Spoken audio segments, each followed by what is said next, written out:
Assalamualaikum warahmatullahi wabarakatuh. Hai anak-anak, jumpa lagi dengan Ibu. Dan kali ini Ibu akan berbagi tentang ciri khusus makhluk hidup, khususnya hewan. Dan ini merupakan pelajaran tema 2 di kelas 6 semester 1. Kita mulai ya. Nah, kita mulai dari hewan yang pertama, yaitu kelelawar.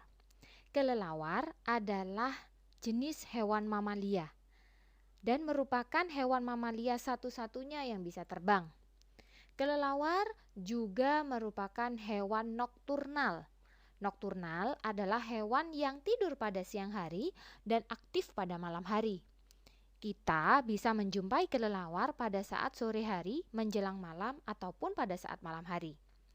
Ciri khusus dari kelelawar adalah sistem sonar atau yang dikenal dengan ekolokasi. Apa sih sistem sonar dan ekolokasi? Sistem sonar dan ekolokasi adalah sistem yang digunakan oleh kelelawar untuk menentukan arah pada saat dia terbang. Caranya bagaimana? Kelelawar mengeluarkan bunyi atau frekuensi tinggi yang tidak bisa didengar oleh manusia. Namanya bunyi ultrasonik. Nah, bunyi ini dikeluarkan oleh si kelelawar. Saat bunyi tersebut atau gelombang tersebut menyentuh atau berbenturan dengan benda-benda tertentu sehingga dipantulkan kembali, maka gelombang ultrasonik tersebut ditangkap oleh pendengaran si kelelawar. Kemudian diteruskan ke otak, sehingga kelelawar tahu bahwa di depannya ada benda, ada barang yang akan menghalangi pada saat dia terbang. Sehingga kelelawar bisa berbelok tanpa menabrakkan dirinya. Mungkin dalam diri kalian bertanya-tanya, kelelawar memiliki mata, tapi kenapa dia tidak bisa masih menggunakan gelombang ultrasonik untuk terbang?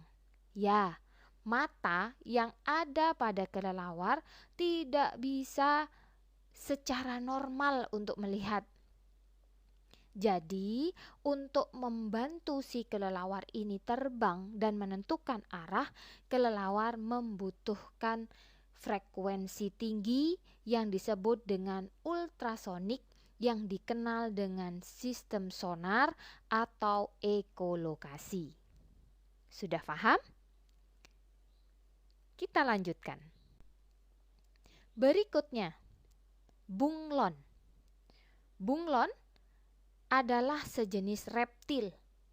Ciri khusus dari bunglon, dia mimikri, yaitu dapat berubah warna sesuai dengan lingkungannya. Hal ini digunakan oleh bunglon untuk mengelabui musuhnya.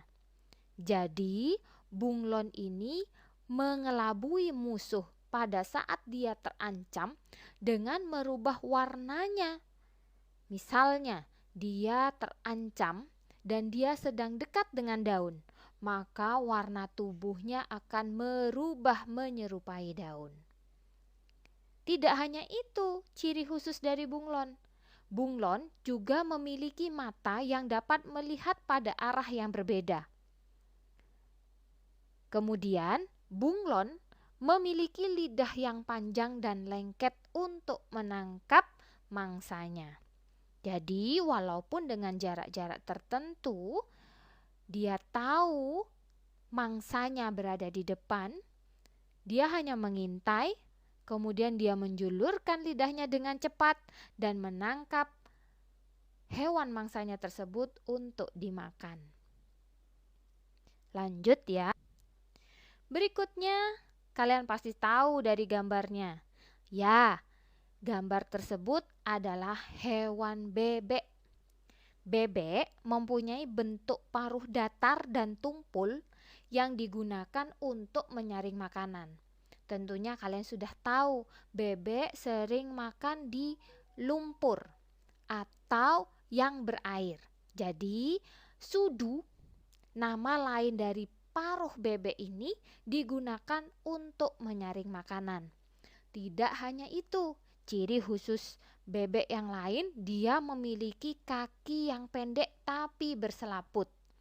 Hal ini digunakan oleh bebek untuk berenang. Nah, berikutnya siapa yang tidak tahu dan tidak kenal dengan hewan itu? Hewan yang ada pada gambar tersebut adalah cicak.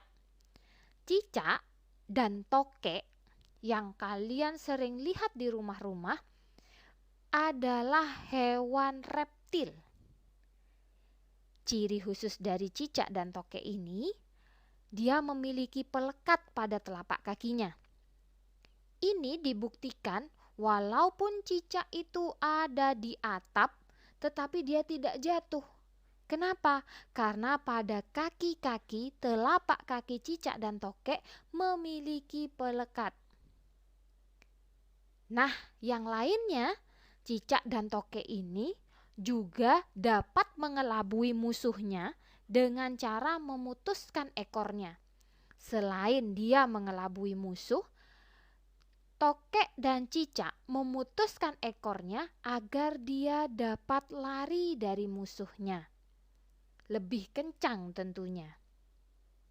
Nah, ciri khusus memutuskan ekornya ini disebut dengan autotomi. Lanjut dengan cicak dan tokek. Nah, sudah kenal bukan dengan hewan tersebut? Hewan itu adalah unta.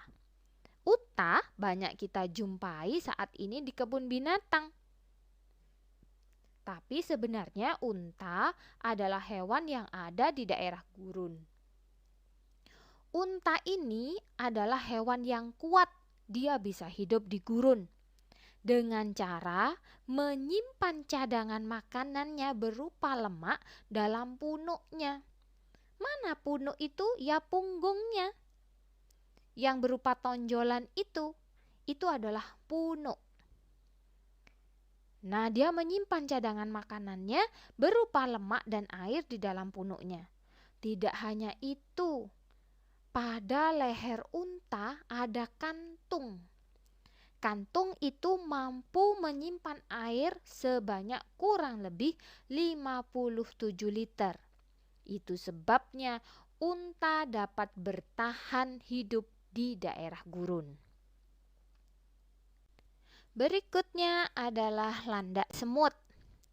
Landak semut ini memiliki cakar yang besar pada jari-jarinya, serta lidahnya itu panjang dan lengket mencapai 60 cm. Berikutnya adalah burung hantu. Kalau pada siang hari burung hantu ini akan tidur, berarti burung hantu juga hewan nokturnal. Benar, burung hantu adalah hewan nokturnal. Ciri khusus dari burung hantu dapat melihat pada waktu yang gelap. Dia memiliki mata yang lentur dan pupil yang besar, serta leher yang bisa dibelokkan ke belakang. Coba kamu lihat pada gambar. Gambarnya badannya menghadap ke depan, tetapi kepala dari burung hantu bisa menoleh ke belakang. Burung hantu yang sedang berburu akan mengeluarkan teriakan-teriakan yang menakuti mangsanya. Ini dia ciri khusus dari burung hantu. Berikutnya adalah ikan pemanah. Ikan pemanah ini menyeburkan tetes-tetes air pada hewan yang ada atau bergelantungan atau serangga yang bergelantungan di atas permukaan air. Jadi, ikan pemanah ini menyemburkan airnya dalam kecepatan tinggi. Agar apa? Agar mangsanya ini bisa jatuh ke dalam air dan dia bisa melahapnya. Ini adalah ciri khusus dari ikan pemanah. Tanpa keluar dari air, mangsa tersebut disemprotkan air dari dalam, jatuh ke dalam air dan langsung dilahap oleh si ikan pemanah. Nah, yang terakhir adalah bunga karang. Ciri khusus bunga karang merupakan tumbuhan yang hidup di dasar laut. Hewan ini hanya menunggu makanan datang dengan sendirinya. Ciri khususnya, bunga karang memiliki lubang-lubang halus tempat masuknya air bersama air pula, makanan serta oksigen masuk ke dalam tubuhnya. Bunga karang juga mempunyai sel-sel yang bercambuk, mengayuh air melewati rongga tubuhnya. Sel-sel dalam rongga tubuh bekerja untuk menyerap oksigen dan makanan yang larut dalam air. Kemudian, air dikeluarkan melalui puncak tubuhnya. Tahu tidak, jika bunga karang mati, maka akan terbentuk terumbu karang. Terumbu karang berguna untuk rumah bagi hewan, apalagi hewan-hewan kecil untuk berlindung. Bagaimana anak-anak? Sudah paham dengan materi ciri khusus hewan? Jumpa lagi di materi selanjutnya. Assalamualaikum warahmatullahi wabarakatuh.